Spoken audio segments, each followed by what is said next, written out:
Give me something in the chat if you can hear me.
Ever write a campaign report 5 times and somehow the final version still doesn't feel perfect? That's how I felt in consulting years ago and how I still feel today.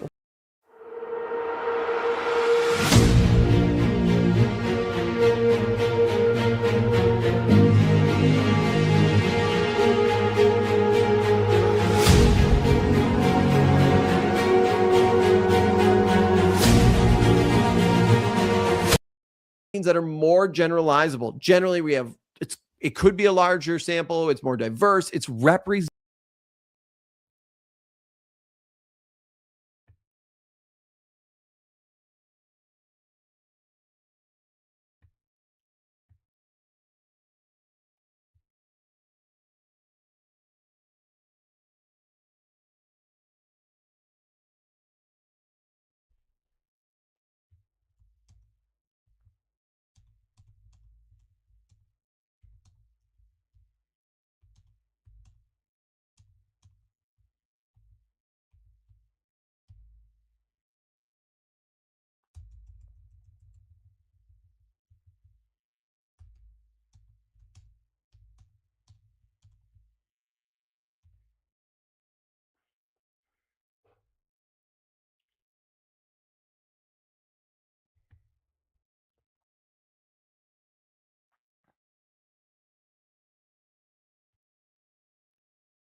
Representative though of the larger population.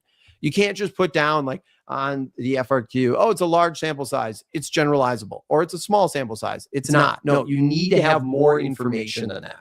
We can see general trends in overall, like for example, findings that are less generalizable tend to have a smaller sample size, or there's bias, or they use convenience sampling, or maybe they're not representative of the larger population.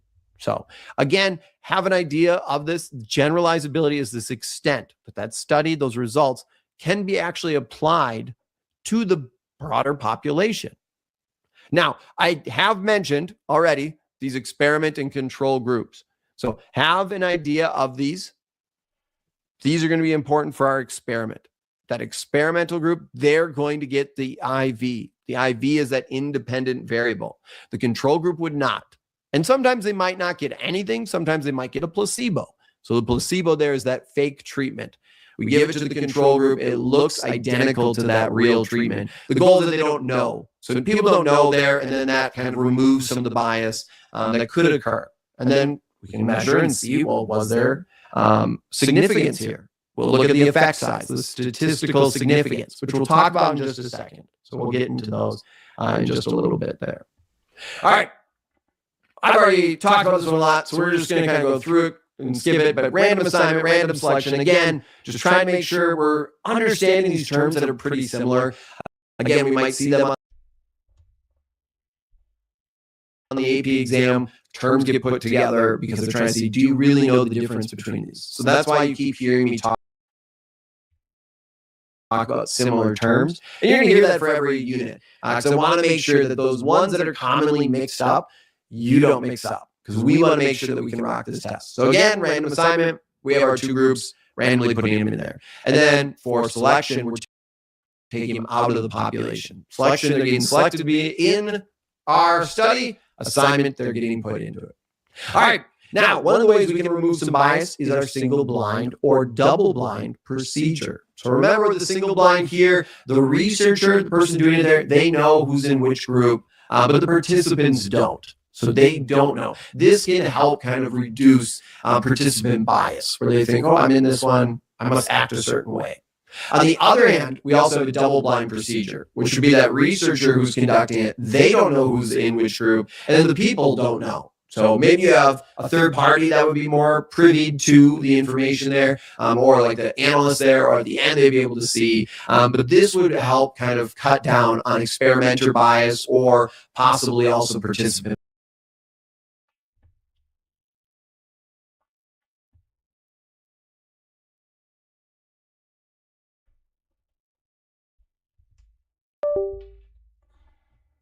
bias, because now we don't know who's in which group, and so we're going to treat them the same. The goal of using these procedures is to reduce bias and to try and make sure that our results are more accurate and that we can gain more information from our study. So these are the two procedures you want to be familiar with. Now, the other thing we have to understand too is data. Now, here we have a lot of different things that start to get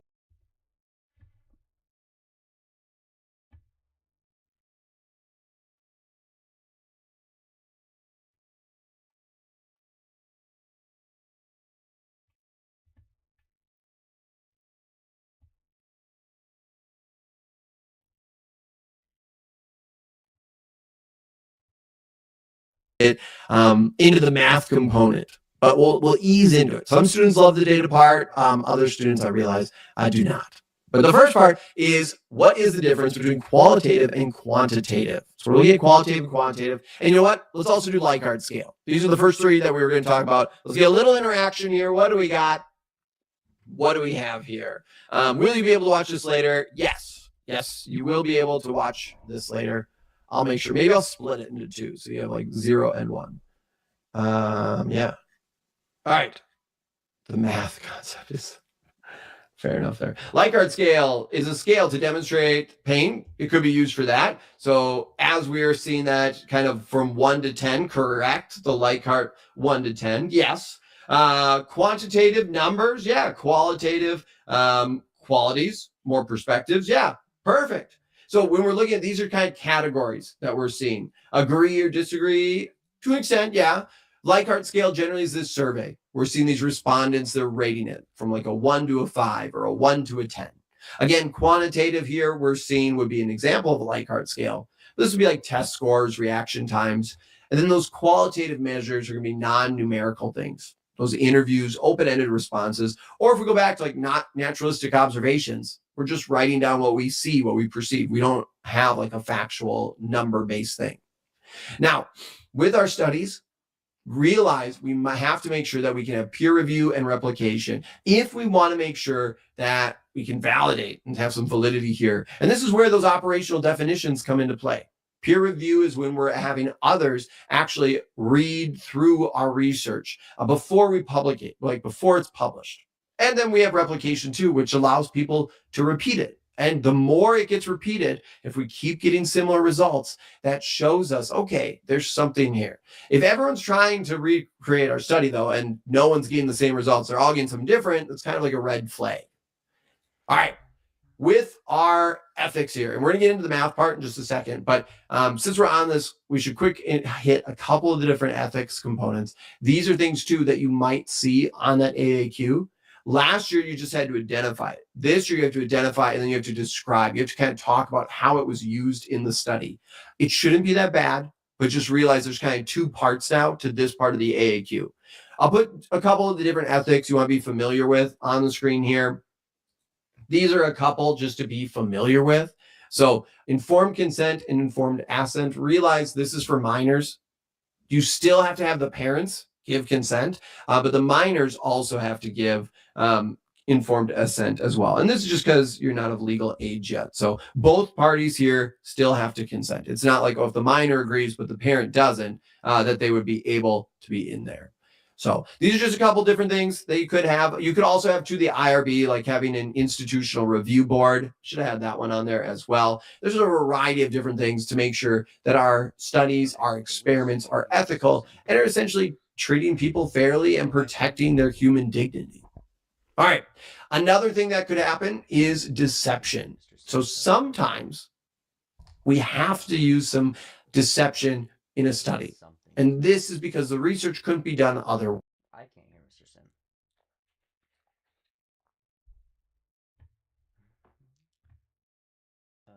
Let's go to his live then. Not just trying to piggyback off of him.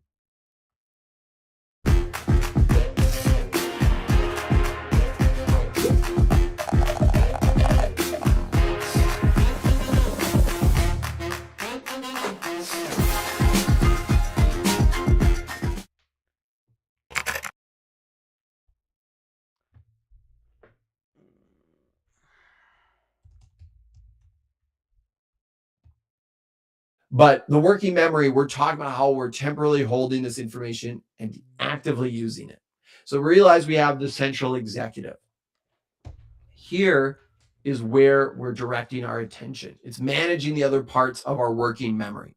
The phonological loop, all of our verbal, our auditory, our sound-based information is happening here. A lot of times people call it that inner voice, what you're hearing inside your head. On the other hand, we have the visual spatial sketch pad. This is going to be spatial information. It's going to be visual information. This is where you're starting to see stuff in space, like imagining a map in your head. Or if you're trying to think about, okay, how do I get to school? Okay, I'm going to have to go down this street. I'm Manning. I'm going to take a right then I'm going to take a left. And then I'm going to go on like 52 all the way down. And then all of a sudden I'll get to the Wendy's. If I get to the Wendy's, I know I've gone too far. I go back. This right here is that visual spatial sketch pad. So this is going to be processing these visions, the spatial information as well. And then the episodic buffer really is combining information into different sources for this meaningful experience. A lot of times too, dealing with long-term information. So connecting information from our short-term, our long-term, the visual, the auditory, bringing things together. And again, that central executive is really, as you can hear, it's like the conductor. It's trying to figure out where's our attention going? What are we thinking about? Well, how are we processing? So this working memory, how we're able to take information, we're kind of working through it. Again, it's different from our short-term memory. Short-term, we can hold like those 7 things, last 15 to 30 seconds. This is a little bit more of an updated approach here. We're taking our sensory information, it's combining it, and we're creating then meaningful experiences. Now, with that comes automatic and effortful processing. Remember, automatic processing is unconscious. It's effortless. Encoding of information is happening without you really knowing it. So for example, if you walk into your classroom tomorrow, which tomorrow's Saturday, so you're probably not walking into your classroom, but hypothetically so, let's say you go in there and then you go to grab the doorknob and you get shocked. Little static shock. And then the next time you go in, same thing happens. The third time you go, all of a sudden you're gonna be like hesitant because you're gonna think you have now learned, we have some conditioning and stuff, we'll talk about that later, but you've learned that, okay, if I keep touching this door, I'm going to get shocked here. You're not consciously trying to remember that. Unconsciously, it's happening in the background. Effortful processing, on the other hand, is intentional. It's requiring your attention. Hello? Learning AP psychology, learning math, learning all this. You have to put effort in. Unfortunately, you can't just sit in class and just chill in the back and be like, I'm good. I got this. Can you hear me? Knowledge come.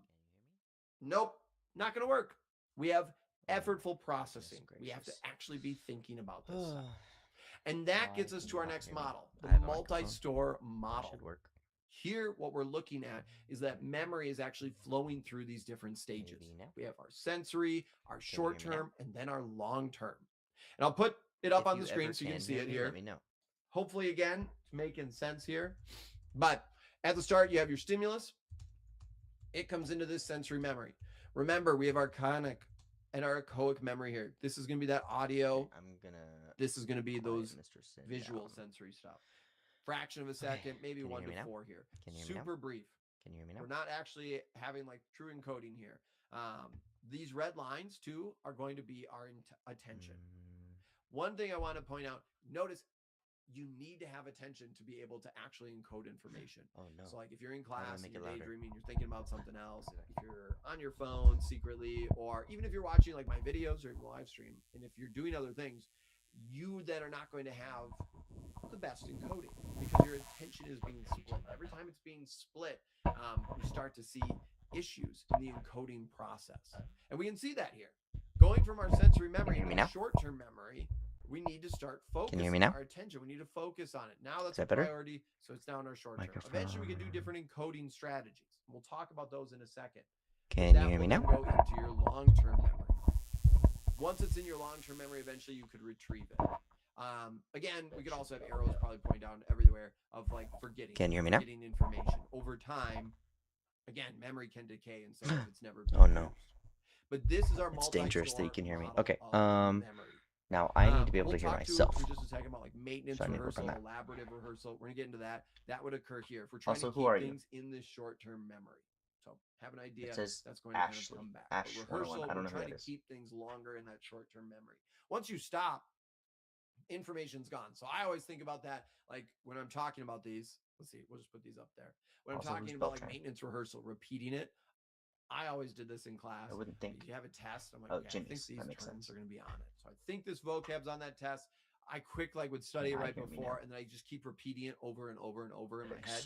Then the teacher would pass out the test. What about into the back of the microphone? And like as I'm writing it, don't use my gaming. I can like feel it leaving my brain, and I'm forgetting it. All of a sudden, I'm like, no! I only got 5, or I only got 4 words. Okay, I can hear him. Maintenance rehearsal. It's just Can y'all hear me echoed? Because I hear myself echoed. Oh, Lord. My head's gonna explode. Oh. Am I echoed? Echoed? Echoed. Okay, Ashley, that makes sense.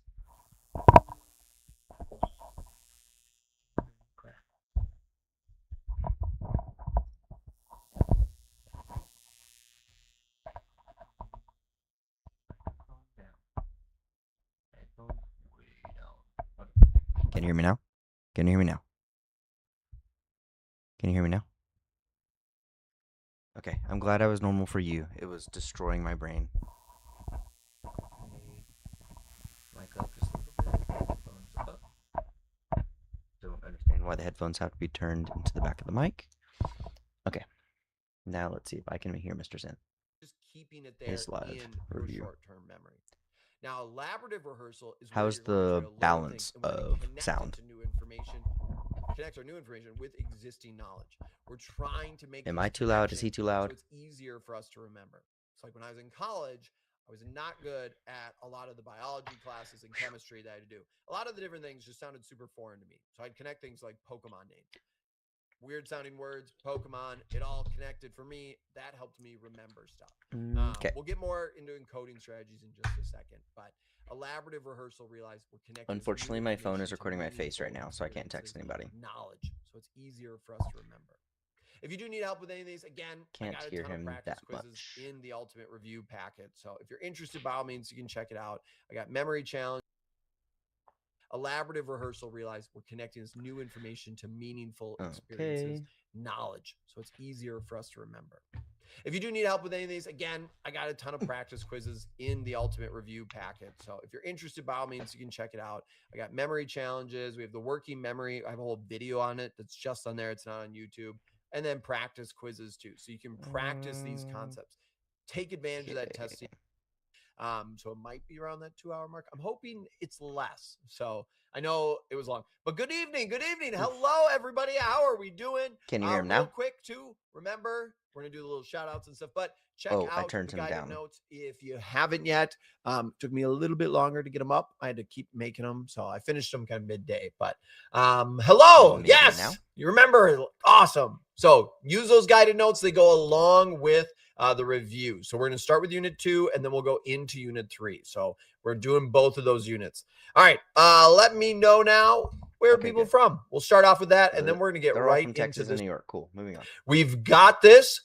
You're going to do great. Who cares? Remember, Plug for one is, or what is detecting a stimuli and the other is understanding it. Yeah. So sensation. Cool. If we come across information where we have prior knowledge or we have some context there, we can see is you want to be familiar with schemas, perceptual sets. I do have some notes. So if you want, you can kind of write some of it down. But schemas, remember, are these mental frameworks. The focus here is on our organization, interpreting that information. That is going to be what a schema is. It's built from our past experiences. We'll talk in just a little bit about assimilation and accommodation, ways in which schemas can be changed or modified. So we are going to come back to schemas. So be aware of that. But we also have perceptual sets, and these are different. This is going to be where we're seeing our perception be shaped by just in case you want our past experiences, our motivation. Maybe it's your emotions that are also impacting it. This will kind of explain how two people can look at the same thing, but actually interpret it a little bit differently. They can have different perceptions there because we all have our own prior knowledge and our own experiences. And that gets into some of these context effects or even cultural experiences here. So our culture, different contexts. Let me do some of my own teaching. Let's see. Do you want to look at AAQs and ABQs? Alrighty then. We can just add it to the bottom here.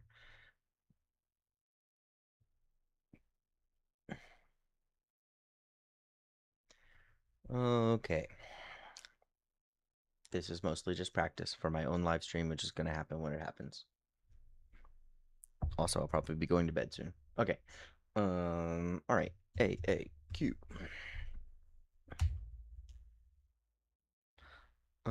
This is not going to be the best method for me to share my screen and be cool. But now I know how to do all this stuff. I feel famous. All right, AAQ. Let me actually open some resources so I'm not talking out of my butt. All right, part A. Who said to go away? I pressed enter. Where did it go? Okay.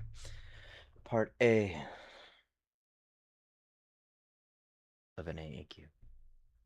Womp womp.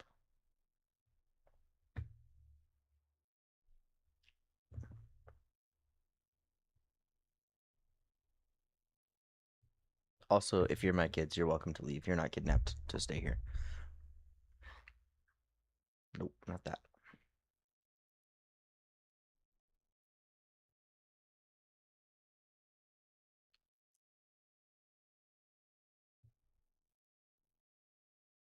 Oh, this microphone is buzzing in my ear.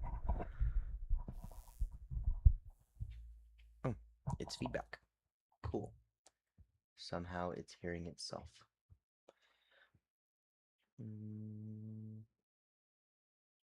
Where's my stuff? Not that. Home. AP. Psych. Where's my stuff?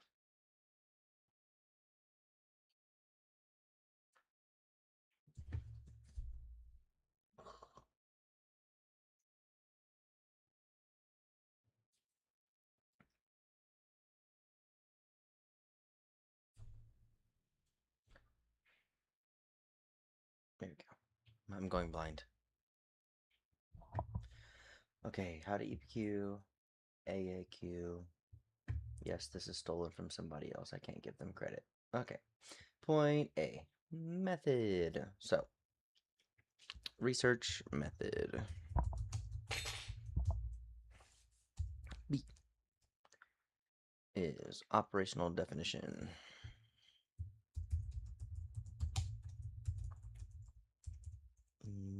Definition of a variable.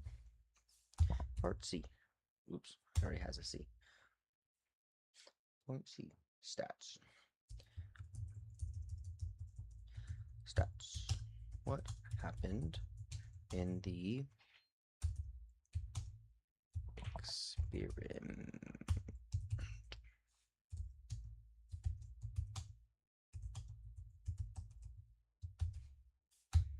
D. Ethical considerations.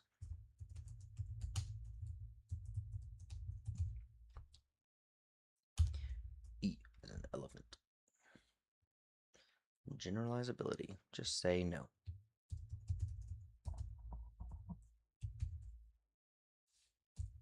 That doesn't feel like a word. Okay. Generalizable. Say no.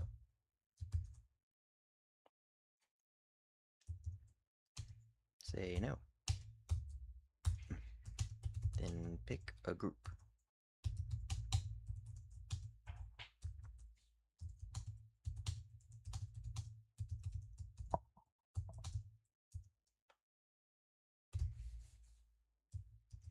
Okay. F. F is for friends who do stuff together. F. Ow. 2 points. Okay.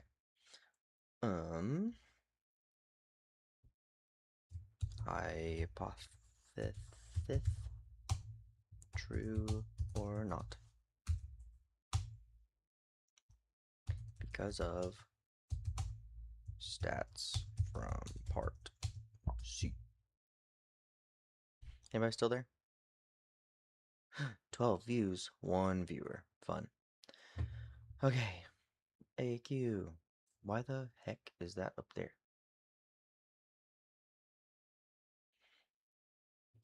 And EBQ. Who's still there? It's probably a stranger. That's okay. EBQ. Sarah. Era. But the C is claim. Type. Oh, hello, Ashley. Okay, claim is the first part. Thank you for dealing with my inability to work. Well, still kind of a stranger. I feel like the camera adds 10 pounds, but for me, 50. Okay. Sarah Era, part A. Because it's A, right? Or is it 1? I think it's A. A. Why is that still lowercase? Caps lock. A. Part A of the EBQ. Part A of the EBQ is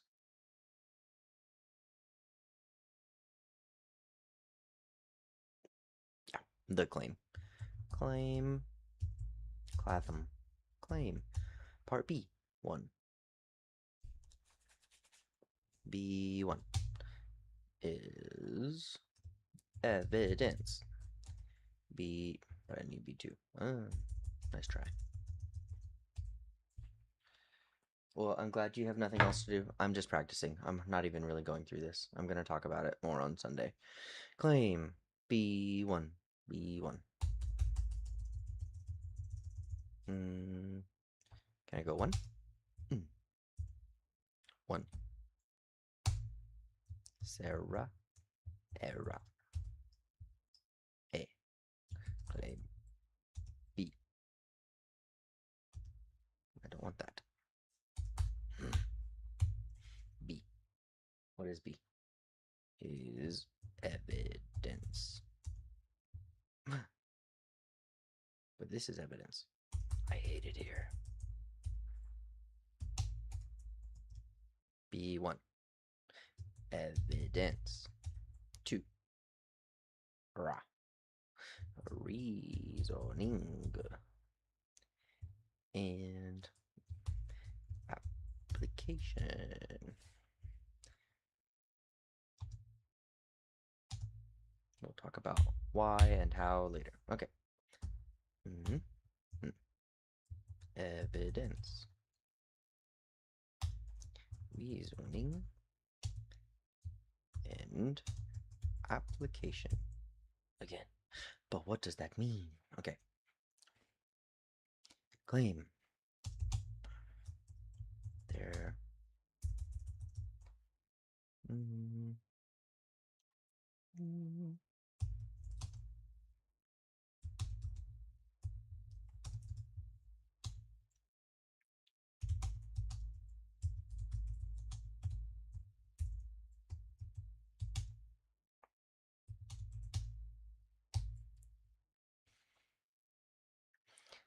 Evidence.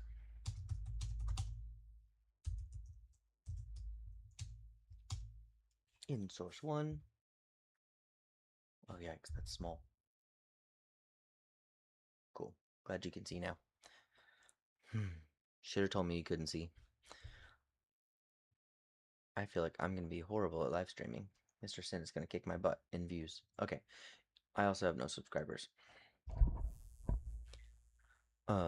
In source 1. In source 1. There. This supports claim. Not this supports claim. In source 1. This thing happens. This evidence. Ooh, it's the entire thing. Let's be specific. This data happens. This evidence supports the claim because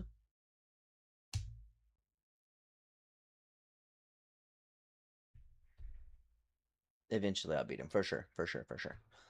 You'll be 35 by the time I beat Mr. Sin, and he'll be dead somehow. Oof, I probably shouldn't say that on the internet. I'll get in trouble.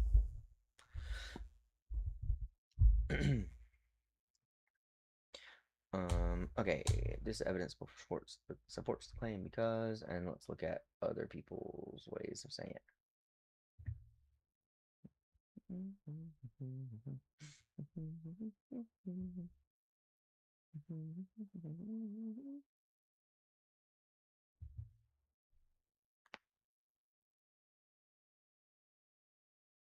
user example.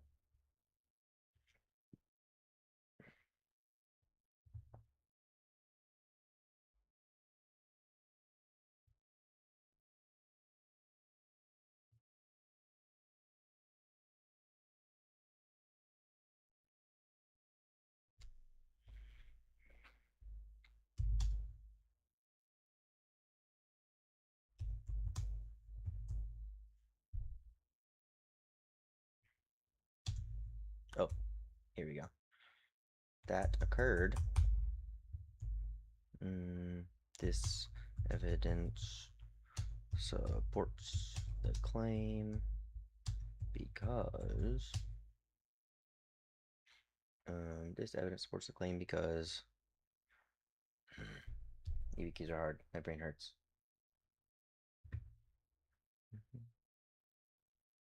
Back up to B.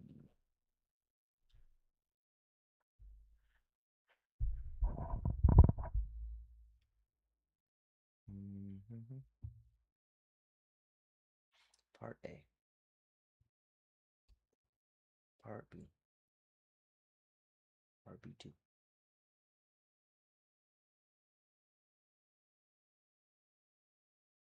Oh, okay.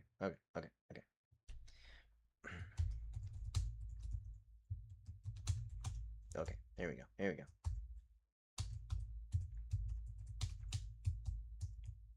That's where we would restate the claim. Ooh, my brain hurts. All right, connect to claim, and this psych term that we wrote down on scratch paper. Cool. Here we do the same thing. In source 2, this data happens.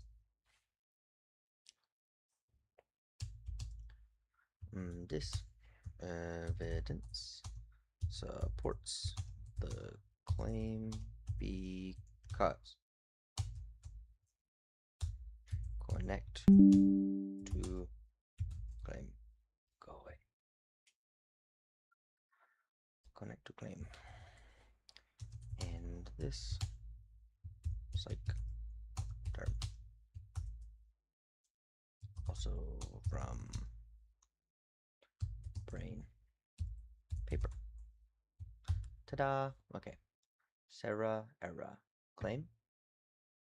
ERA. Ooh, let's bold it. And then when I'm not teaching this next year, I will be so happy that I've done all this work for no reason.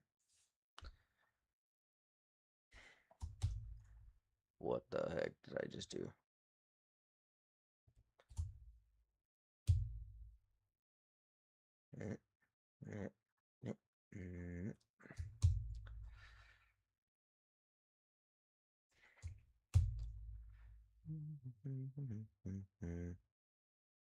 Two viewers. Who's the other one? There's Ashley and guest. Oh, what did I do again? What is R? I keep doing that. Okay. B. B. A. Okay. Hello, stranger. Who are you? Announce yourself in the chat. If you're a stranger, that's awesome. I'll actually teach you something if necessary. If you're one of my kids, watch me struggle. Not that. Research method from the list. Control C. It's Allison. Hello, Allison. Welcome. Okay. Oh, Lord.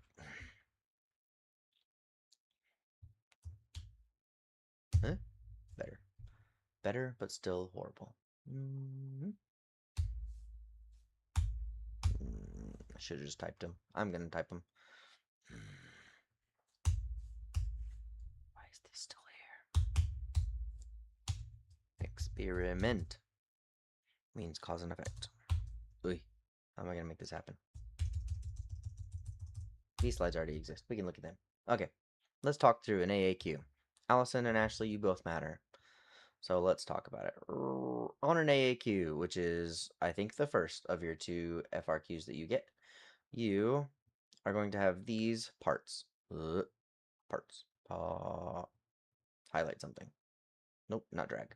Anyway, you're going to have these parts, A through F. 1, 2, 3, 4, 5, 6, worth 7 points. A research method will be determined. You are going to say this is an experiment because of cause and effect. A correlational study because we are watching 2 variables together.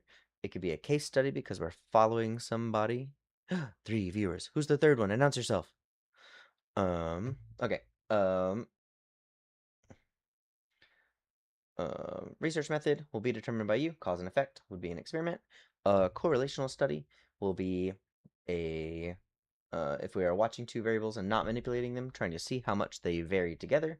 A case study would be a study of a specific person or thing or group over whatever period of time. Naturalistic observation is not manipulating variables, not stepping into the environment.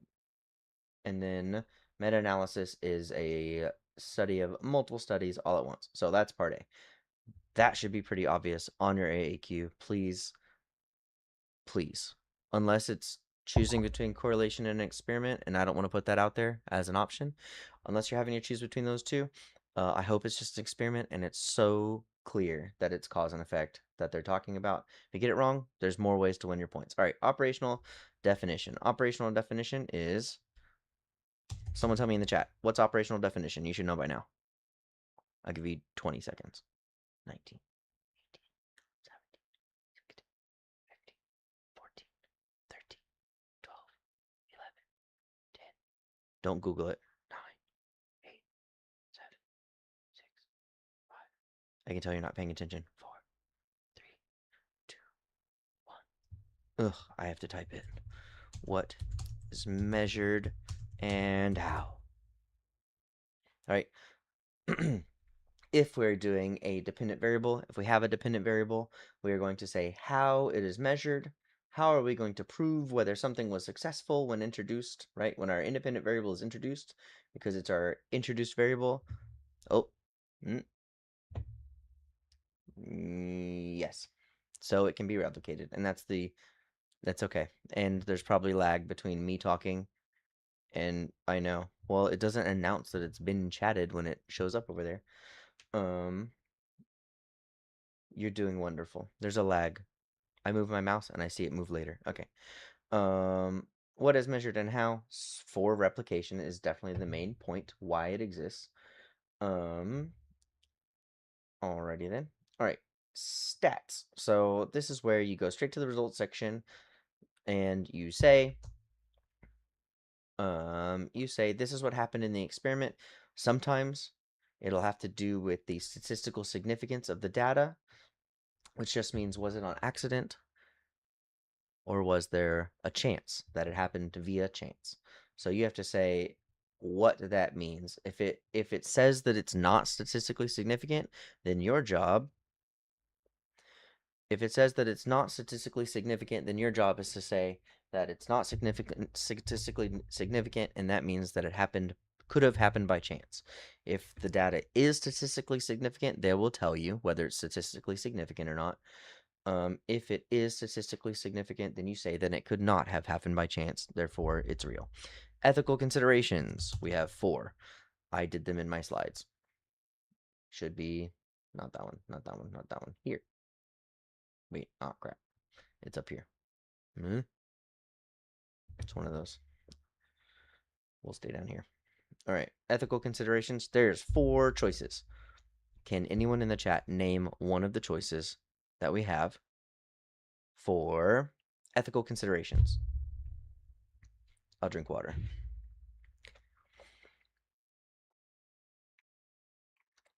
I'll actually check the chat this time. But I'm going to count to 20. 19, 18, 17, 16, 15, 14, 13, 12, 11, 10, 9, 8, 7, 6, 5. Oh, that's one of them, for sure. Wow, no one's texting me in all this time. I should have plugged in my phone a long time ago. Okay, wait. How do I get my video back on? I broke it. Open Camo Studio on the computer. Oh no, I have to reconnect. Ew, gross. Oh, she's got 3 of them. The other one is no harm. No harm done. Alright, how do I open the thing? Let me turn my camera back on. That's not it. Is it? That's it. Okay. I'm new to this. Okay, how do I connect the thing? Select a device. Yay. We're back up. Don't throw up. Okay. I'm back. I'm beautiful. Alright. Protection from harm. That's the other one. That's what you said. Okay, that's what you said. Okay, ethical considerations. We have informed consent.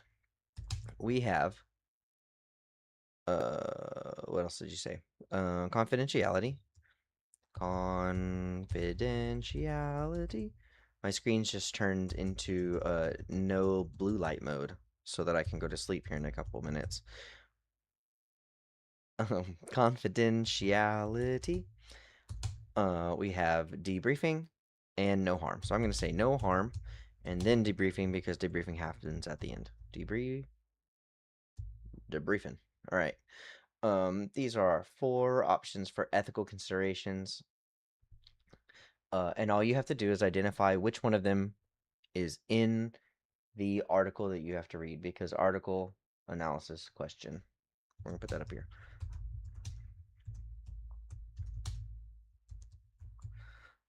Article analysis question. Yeah, my screen just turned to no blue light mode. So with the sunset, I guess. Is that what time it is? Yeah, sunset time. There goes the daylight. Operational definition of a variable. Usually the dependent variable, what is measured and how. We're going to say, how are we going to measure that dependent variable so that if someone wanted to replicate our results, they can do that. Stats. What happened in the stats? What happened in the experiment? You have to explain what happened in the experiment. Super, super awesome and amazing. Ethical considerations. This should be the easiest thing, the easiest point that you get on the entire test right there. So you'll at least get a 1. Good job.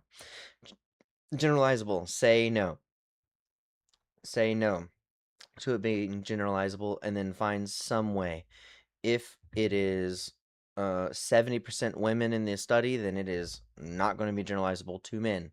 If there's not random assignment, then it's not generalizable if it's an experiment. If it's a survey, it's not generalizable because the sample size is too small. Something like that. You're going to lie and you're going to say that it is not generalizable even if it is. Cool. Hypothesis. True or not. So here, you're going to get... Why is that one shifted over? Hypothesis, true or not, you are going to say whether the thing is true or not based on the results. So it'll say the hypothesis was this, and you read the results, you understand what happened, and you say it is or is not true. That's it. And you being right about the hypothesis being right is a point. And then your re-mentioning of these stats, the results, you restate the results. All you have to do is summarize the results in 1 sentence. That's what I mean by stats, because of results. Okay, results from part C. I'm going to say stats 2. I think it matters. Okay, stats, results. Okay, let's talk about where in the AAQ you go for each of these. Where do you think you go in the AAQ to find the research method? What section? The sections are introduction, methods, participants, and results. Wait, not necessarily in that order. Where do you think you go for research methods out of those options?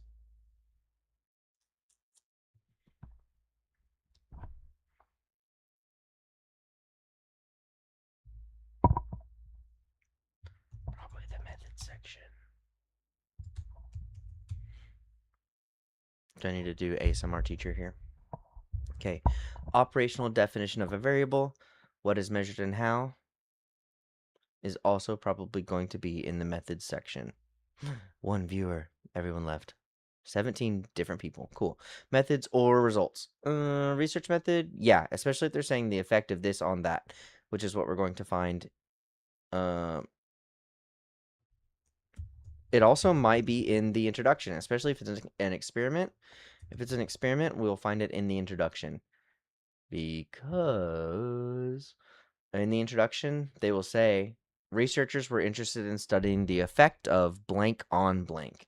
The effect on of studying on students' test scores, right? Operational definition of a variable. Where do you think we're going to find that? You're still here. I looked at the thing and it only says one viewer. I don't know. I'm probably gonna have to go soon. I've been streaming for 33 minutes. Okay, 8:30 I'm gonna be done. Okay. Results and stats. You are going to restate the results right here based on what it's asking you to do.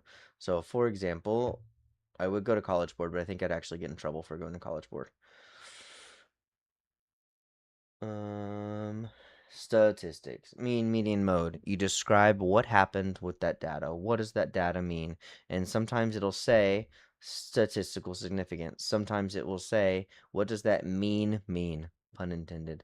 Ooh, what does that standard deviation mean? Correlational coefficient mean. Statistical significance. Skew. We should know what some of those things mean, and that's okay. Ethical considerations. So this is going to go to results. I'm going to do this in the same format. I know that I'm probably driving y'all nuts with how slow this is. Operational definition, what is measured and how, which we can find in methods. Sometimes there isn't a method section. Sometimes there isn't a participant section. It depends. Okay, results. Confidentially, and this is also going to be in methods or participants.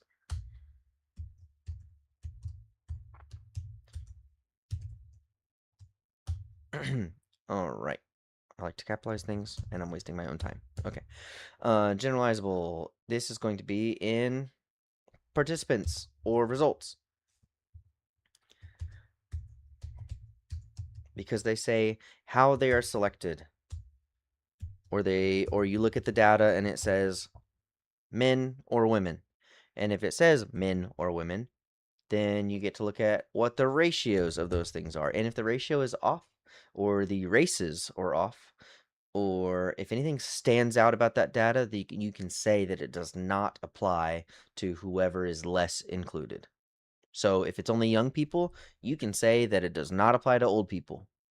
Just make sure that you are checking who they want it to be generalizable to, who the population is that they're taking their sample from. Okay, hypothesis, true or not, is 1 point. And then results is your second point. From that one, this is straight to the results section. Results section. All right, I'm going to try to go through an EBQ, not an actual one, very quickly. Cera era. All right, C-E-R-A, E-R-A. All right, Cera era. First, you have a claim. Your claim is from two sources. The common thread between them. Whatever you can say is one sentence that has two claims perfectly in common. That is your claim.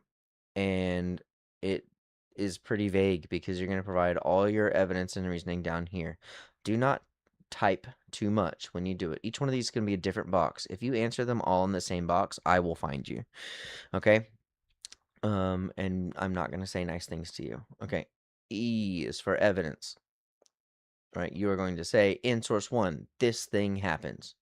You do not have to justify it here. You are not talking through why this evidence backs the claim. That's why we have a part 2, which is worth 2.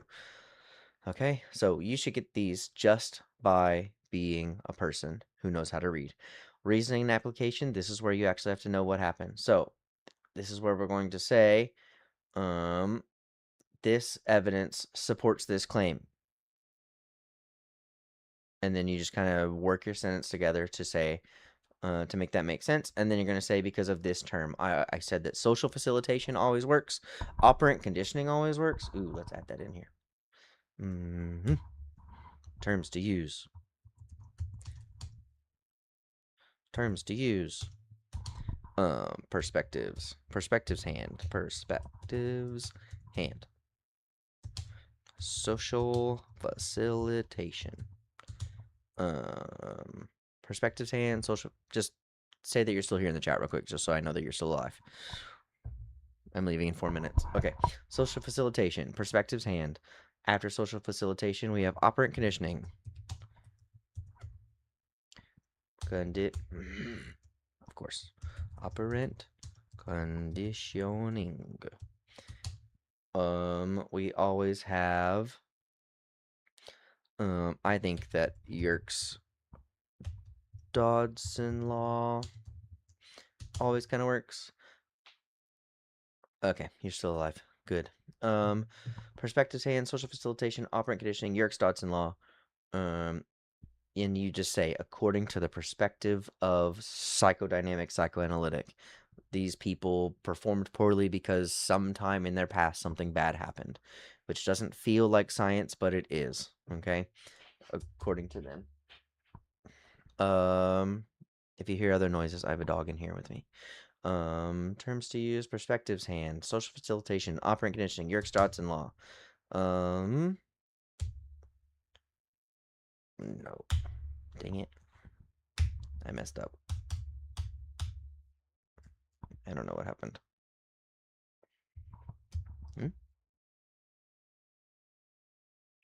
Almost.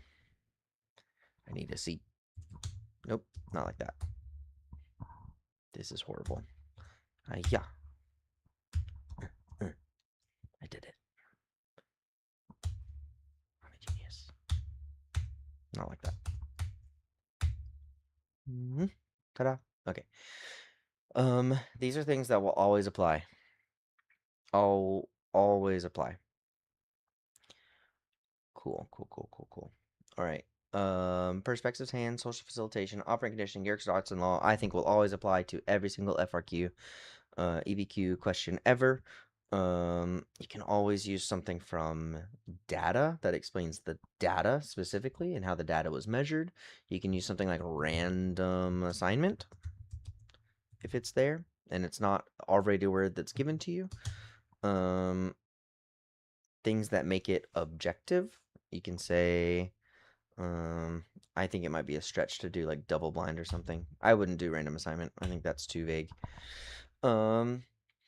Anyway, perspectives hand, you can always say according to the socio-cultural perspective of psychology, observational learning. Operant conditioning, we can have reinforcement. You can say, I'm going to say hypothetical scenario in someone's past. We have reinforcement.